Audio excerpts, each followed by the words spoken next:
Good morning all of you. कैसे हैं आप सभी? अच्छे होंगे।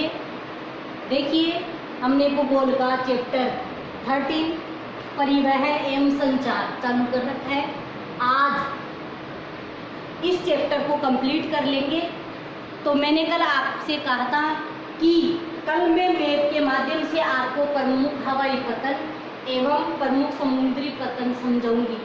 तो देखिए प्यारे बच्चों, प्रमुख जो हवाई पतन है वो दिल्ली, मुंबई, कोलकाता और चेन्नई, यानी ये जो महानगर है वहाँ पर ये प्रमुख हवाई अड्डे हैं। तो देखिए ये मैप है।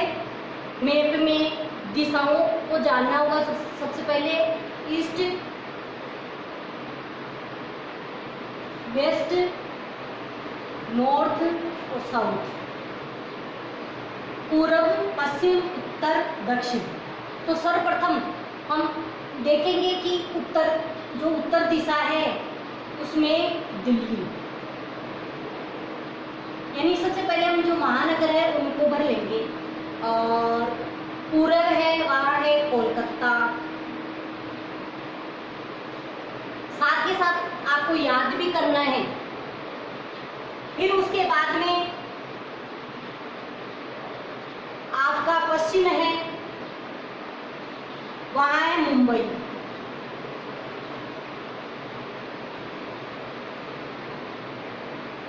ठीक है ना। फिर उसके बाद में आता है आपका उत्तरी भाग, दक्षिणी भाग। उस दक्षिणी भाग में है चेन्नई। तो ये महानगर है। स्वर्णिम चतुर्भुज महाराजमार्ग के माध्यम से मैंने बताया था कि उसमें दो गलियारे बनाए गए हैं, एक तो पूर्व से पश्चिम, दूसरा उत्तर से दक्षिण। तो ये जो गलियारे हैं वो स्वर्णिम चतुर्भुज महाराजमार्ग है, वो इन चारों महानगरों को जोड़ती है ताकि इनमें लगने वाला समय और दूरी कम की जा सके। तो अब हम याद करेंगे प्रमुख हवाई पतन, प्रमुख हवाई अड्डे। पहला आता है अपना दिल्ली। अब दिल्ली में कौन सा हवाई अड्डा है? इंदिरा गांधी। तो आपको याद करना है इंदिरा गांधी हवाई अड्डा। कहाँ पर है इंदिरा गांधी हवाई अड्डा? दिल्ली में। इंदिरा गांधी हवाई अड्डा कहाँ है? दिल्ली में। फिर उसके बाद में आ जाइए मुंबई। मुंबई में छत्रपति शिवाजी, यानी छत्रपति शिवाजी जो हवाई अड्डा है वो कहाँ है? मुंबई में। यहाँ पर हवाई जहाज के द्वारा यात्री अपनी यात्रा करते हैं तथा सेवाओं और वस्तुओं को एक स्थान से दूसरे स्थान पर पहुंचाया जाता है। उसके बाद में आ जाओ, पूर्व में है कोलकाता। कोलकाता में है नेताजी सुभाष चंद्र बोस। ठीक है, नेताजी सुभाष चंद्र बोस हवाई अड्डा कहाँ है? कोलकाता में। उसके बाद में आ जाइए चेन्नई। चेन्नई में मीनाम्बकम हवाई अड्डा कहाँ है? चेन्नई में। तो ये प्रमुख चार हवाई अड्डे हैं, इनको आपको याद करना है। आप रिवीजन करोगे, बार बार बोलोगे। याद करने का तरीका यही है, दिल्ली, इंदिरा गांधी, मुंबई, छत्रपति शिवाजी, चेन्नई, मीनाम्बकम, कोलकाता, नेताजी सुभाष चंद्र बोस। ये आपके हवाई अड्डे हो गए। अब है प्रमुख समुद्री पतन। अब ये पतन कल भी मैंने बताया था बंदरगाह है। पतन यानी बंदरगाह है। बंदरगाह पतन कौन से होते हैं? जो समुद्री पतन होते हैं, समुद्र के किनारे हैं। जलमार्ग के द्वारा वस्तुओं और सेवाओं को एक स्थान से दूसरे स्थान पर ले जाया जाता है, लाया जाता है।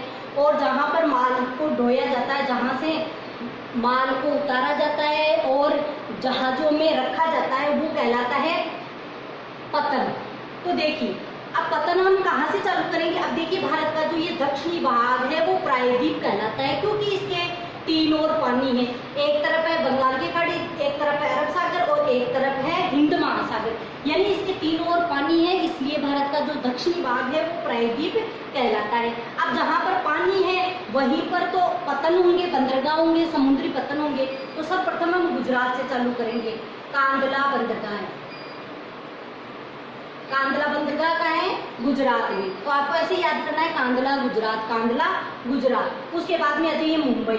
मुंबई में ये छत्रपति शिवाजी है, वो तो हवाई पतन है, यानी हवाई अड्डा है। लेकिन समुद्री पतन है वो है जवाहरलाल नेहरू।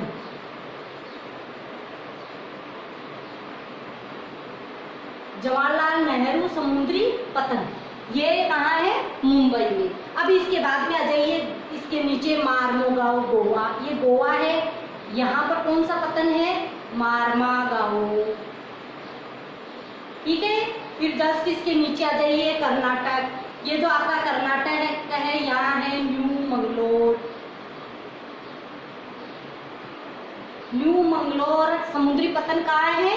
कर्नाटक में। फिर इसके बाद में आ जाइए, ये क्या है? केरल, केरल में कौन सा समुद्री पतन है? कोची, कोची कहाँ है? केरल में। अब इसके बाद में अपन वापस चलेंगे, ये है आपका तमिलनाडु, तमिलनाडु में कौन सा है? तुतीकोरिन, तुतीकोरिन, तुतीकोरिन समुद्री पतन कहाँ है? तमिलनाडु में। अब इसके बाद में हम ऊपर चलेंगे, आंध्र प्रदेश, ये आपका है विशाखापट्टनम,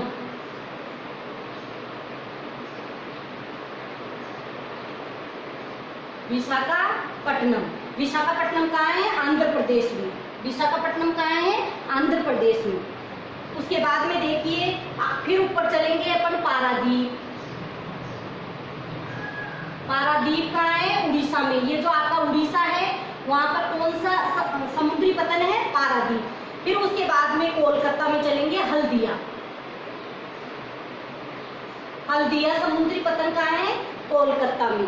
तो इस प्रकार ये हमारे प्रमुख समुद्री पतन है। इन पतनों को आपको अच्छी तरह याद करना है, कठिन कुछ भी नहीं है, आपको आसानी से याद हो जाएंगे। बस आपको सिर्फ समुद्री पतन और ये कौन से राज्य में है हम मैप प्रैक्टिस करेंगे, तब मैं आपको राज्य भरना भी सिखा दूंगी। सब ज़्यादातर बच्चों को मैप भरना आता है, आप प्रैक्टिस करोगे आपको अच्छी तरह समझ में भी आ जाएगा, याद भी हो जाएगा। कल 2 क्वेश्चन भी किए थे मैंने, प्रमुख हवाई अड्डों के नाम लिखिए और प्रमुख समुद्री पतनों के नाम लिखिए। तो उन दोनों प्रश्नों के ये उत्तर है, उत्तर आपको ये वाले लिखने हैं, इसी प्रकार लिखने हैं, ठीक है ना। तो आप इस बात का ध्यान रखें। अब देखिए हमारा परिवहन ट्रांसपोर्ट कंप्लीट हो चुका है। अब है संचार, कम्युनिकेशन।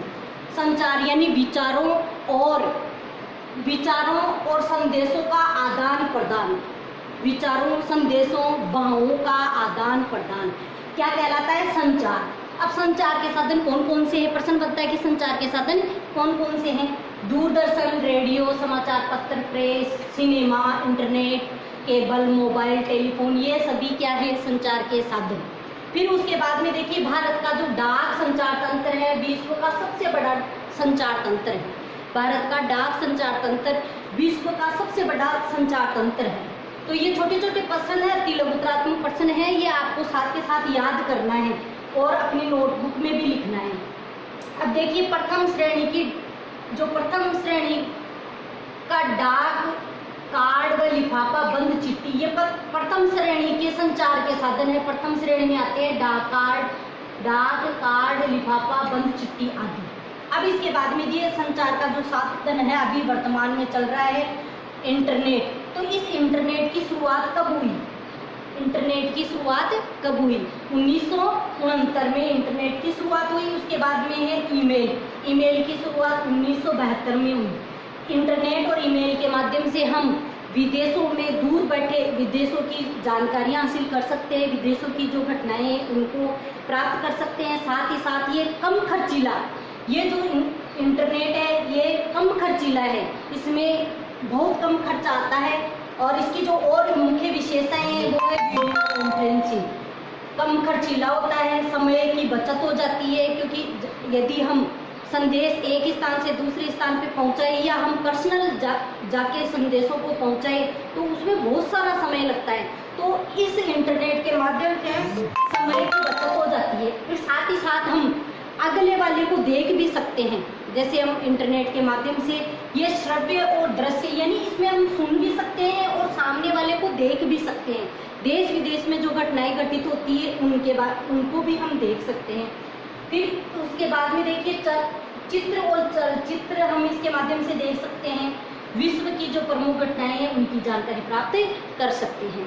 तो ये हमारा संचार वाला जो चैप्टर है वो भी कंप्लीट हो चुका है और ये जो हमारा लेसन है वो कंप्लीट हो चुका है। अब देखिए इसका होमवर्क। अब इसमें होमवर्क क्या करना है आपको? पहला क्वेश्चन है परिवहन एवं संचार में अंतर लिखिए।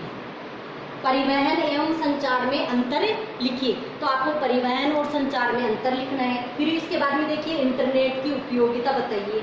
इंटरनेट की उपयोगिता, ये विशेषताएं हमने पढ़ी हैं। आप बुक में पढ़ोगे तो आपको अच्छी तरह समझ में आ जाएगा। आपको बुक में पढ़ना है और फिर उसके बाद में इसका आंसर लिखना है। फिर देखिए मोबाइल की उपयोगिता लिखिए। मोबाइल वाला जो चैप्टर है उसमें आपको मोबाइल की उपयोगिता मिल जाएगी, तो आपको मोबाइल की उपयोगिता लिखनी है। फिर उसके बाद में देखिए अब अपना लेसन कंप्लीट हो चुका है। जितने भी बच्चे ये वीडियो देख रहे हैं, पढ़ रहे हैं, उन सभी बच्चों को अपनी पाठ्य पुस्तक के अति लघुत्रात्मक और लघुत्रात्मक प्रश्नोत्तर अपनी नोटबुक में करने हैं। जब भी हम राउंड पे आएंगे तो आपकी नोटबुक देखी जाएगी कि आपने प्रश्नोत्तर किए कि नहीं किए। और प्यारे बच्चों, आपसे अनुरोध है, आप पढ़ रहे हो, बहुत अच्छी बात है, आपको बहुत बहुत धन्यवाद। लेकिन आप जहाँ हमने देखा है कि बहुत कम बच्चे ऑनलाइन एजुकेशन से जुड़ रहे हैं, वो इनके बेनिफिट नहीं जान पा रहे हैं। तो प्यारे बच्चों, आप पढ़ोगे तो ही आगे बढ़ोगे। तो आप ऑनलाइन क्लासेस से जुड़े, आपके जो सहपाठी हैं उनको भी आप मोटिवेट करें। आपके पास उनके नंबर होंगे, आप उनसे कांटेक्ट करें ताकि वो ऑनलाइन एजुकेशन से जुड़ के उसका बेनिफिट प्राप्त कर सके। अपना ये लेसन कंप्लीट हो गया है। कल हम अर्थशास्त्र चालू करेंगे, तो अर्थशास्त्र में कल आप 15वां लेसन पढ़ के आओगे, क्योंकि ऑफलाइन क्लासों में मैंने जो आपका 14 लेसन है, 14 और 16 यानी अति लघुत्रात्मक जो 3-3% पूछे जाते हैं वो कंप्लीट करा दिया था। तो आपको कल जो 15वां लेसन है उसको याद करके आना है। धन्यवाद।